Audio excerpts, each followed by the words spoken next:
Graça e paz, meus amados irmãos, palavra de vida chegando para você. Hoje a palavra é sobre o cuidado que nós temos que ter, o cuidado com o próximo. Então vamos lá.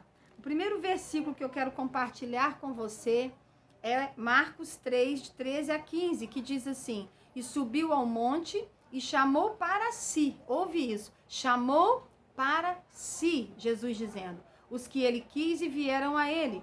E nomeou 12 para que estivessem com ele e os mandasse a pregar e para que tivesse o poder de curar as enfermidades e expulsar os demônios, para estarem com ele. Antes de Jesus enviar os discípulos a levar a palavra, a curar e libertar os oprimidos, ele os chamou para si, para estar com ele, para ser cuidado por ele, para ser trabalhado por ele. Olha que tremendo.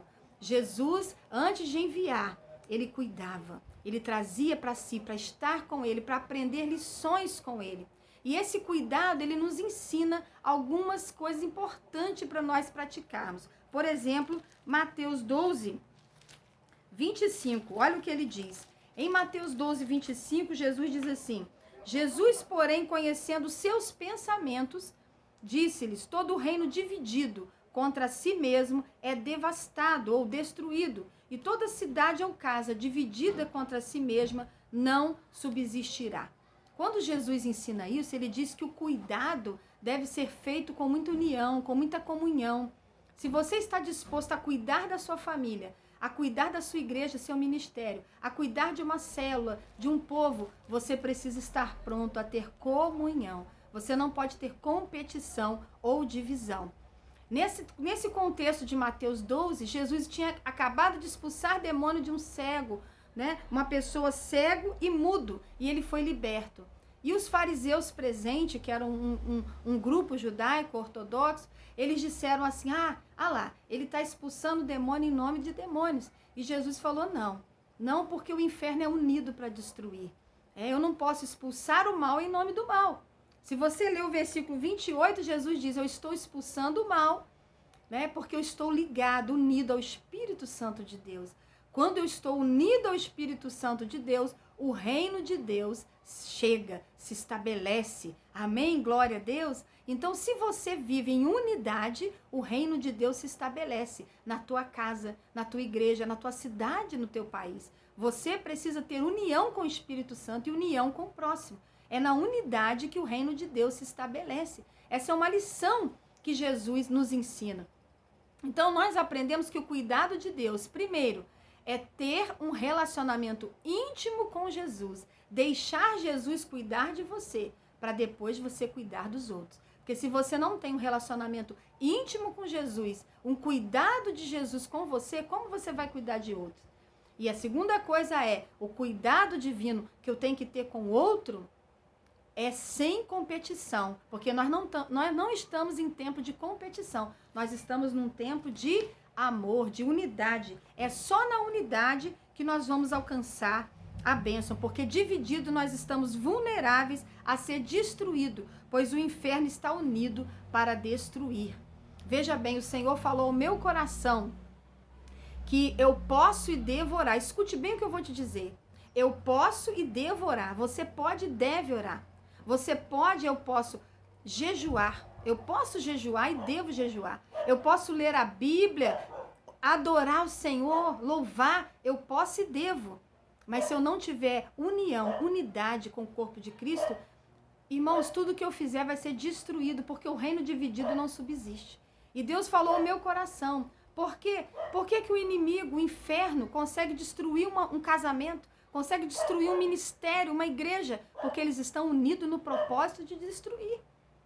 Jesus falou assim ao meu coração: o inferno não jejua para mim, não ora para mim, não me louva. Mas por que eles conseguem destruir tudo? Por tudo que eles põem propósito ali, eles vão destruindo família, igreja. Por quê, irmãos? Porque eles estão unidos no propósito de destruir.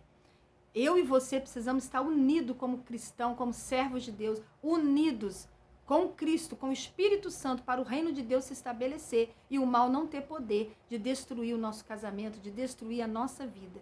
Precisamos estar unidos com a nossa família, unidos na igreja. Amém? Esse cuidado também, Esse cuidado também você vai cuidar de acordo com o que estiver ao seu alcance. Amém? Provérbios 3:27 diz: não deixe de fazer o bem a quem precisa, estando em sua mão o poder de fazê-lo. Ou seja, sem te prejudicar. O que estiver ao seu alcance fazer. Cuide do outro sem te prejudicar. Cuide do outro fazendo o melhor que você pode, porque Deus é contigo. Louvado seja Deus. Lucas 3:11 diz: quem tiver 2 túnicas, reparta com quem não tem. E quem tiver alimentos, faça da mesma maneira. Cuide das pessoas, porque isso é viver o evangelho. Aleluia. Também é um cuidado, diga comigo, cuidado regado de perdão. Sim, se eu quero cuidar de você e você cuidar de mim, nós temos que estar prontos, dispostos a perdoar todo dia. Não é perdoar uma vez na vida e nunca mais olhar. Não, é perdoar, é soltar o fardo de mim. É liberar perdão para aquele que precisa. Se eu quero cuidar do outro, eu tenho que estar pronto a perdoar. Porque hoje ele falhou comigo, mas amanhã pode ser eu falhando com ele. Você também pode falhar e vai precisar de perdão. Então, ele diz aqui, Efésios 4:32, sejam bondosos, compassivos uns para com os outros, perdoando-se mutuamente. Eu te perdoo e você me perdoa, assim como Deus nos perdoou em Cristo. Porque isso é viver o amor. Nós estamos vivendo numa geração muito competitiva, individualista e egoísta, né? Com dificuldade de perdoar.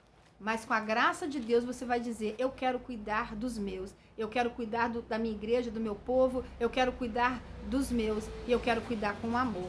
E eu termino dizendo 1 Timóteo 5:8, falando sobre o cuidado. É uma palavra muito forte. Olha o que diz 1 Timóteo 5:8.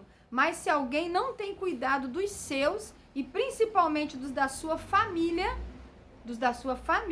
negou a fé e é pior do que o infiel. O que eu disse? Que o cuidado começa tendo lições com Jesus, num relacionamento íntimo. E como é que eu termino essa palavra aqui? O cuidado onde as primeiras práticas têm que ser dentro de casa. Se eu quero cuidar lá fora de um grupo de igreja, de um grupo de célula, se eu quero cuidar de pessoas lá fora, eu preciso começar praticando as lições que eu aprendi com Jesus dentro de casa. Tem pessoas que elas são ótimas lá fora. Quando abre a porta da casa, elas são outras pessoas. Trata mal a esposa, o esposo, trata mal os filhos que tratam mal os pais. Isso não é cuidado.